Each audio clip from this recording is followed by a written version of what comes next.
સુરેન્દ્રનગરમાં ગરમીનો પારો 43 ડિગ્રીને પાર પહોંચ્યો છે। પશુઓ અને પક્ષીઓમાં હીટ સ્ટ્રોકના બનાવો વધી રહ્યા છે અને સુરેન્દ્રનગર જીવદયા ગ્રુપ દ્વારા આ પક્ષીઓને પીવા માટેના પાણીના 20,000 કુંડાઓ શહેરીજનોને વિતરણ કરવામાં આવ્યા છે।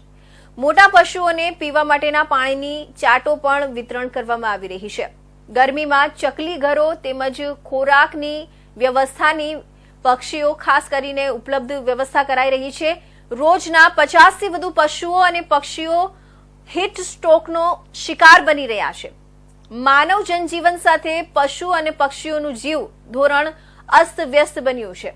લોકોને પણ ગરમીથી બચવા અપીલ કરાઈ છે।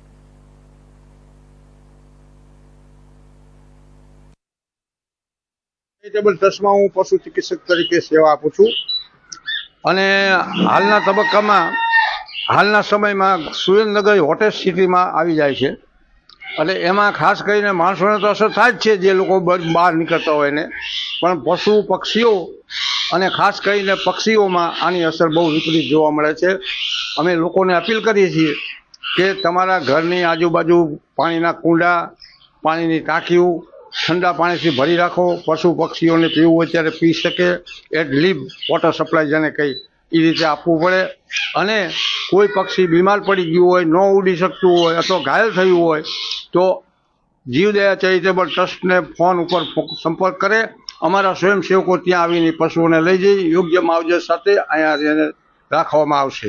અને આના દરરોજના લગભગ છે ને પક્ષીઓના 15 થી 20 કેસ આવે છે। અત્યારે વધી ગયા થોડાક। બીજા નાના પશુઓ, મોટા પશુઓ પણ ગાયોમાં પણ આને અસર જોવા મળે છે। હીટ સ્ટ્રોકના કારણે ઘણીવાર તડફડતી હોય અથવા બેસી રહે, ઊભી ન થઈ શકતી હોય તો એને પણ યોગ્ય સારવાર જે તે સ્થળ ઉપર જઈ અમારી ટીમ આપી રહેશે। ચેરિટેબલ ટ્રસ્ટ લોકોને નમ્ર અપીલ કરવામાં આવે છે કે અહીંયા જીવદયા ચેરિટેબલ ટ્રસ્ટમાં અમારા પક્ષીઓ માટે પાણીના કુંડાનું વિતરણ કરવામાં આવે છે જે નિઃશુલ્ક કરવામાં આવે છે। તો લોકોને અપીલ કરવામાં આવે છે કે દરેક લોકો પોતાના ઘર પાસે ધાબા ઉપર, છજા ઉપર, પતરા ઉપર પાણીના કુંડા મૂકે। ચકલીઓ માટે ચકલી ઘર આનું વિતરણ કરવામાં આવે છે। ગાયના એઠવાડ માટે ગાયની એઠવાડની ચાટનું વિતરણ કરવામાં આવે છે અને ગાયને પાણી પીવા માટે ગાયની પાણીની કુંડીનું પણ વિતરણ કરવામાં આવે છે।